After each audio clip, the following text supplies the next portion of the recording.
দিনে ঘিরে প্রদীপ মায়ের কাছে জানো এবং ধূপ চলো, অবশ্যই গিয়ে প্রদীপে একটু জানো থাকে।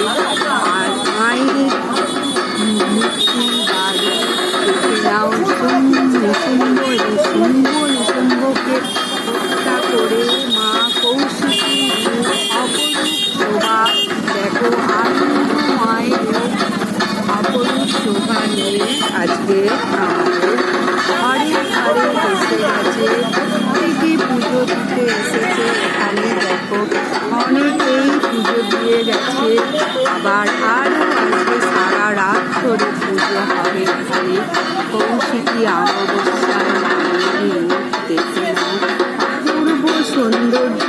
মা দানব দৈত্যরাজ অসুরকে বধ করে স্বর্গরাজ্যকে বাঁচিয়েছিল দেবতাদের।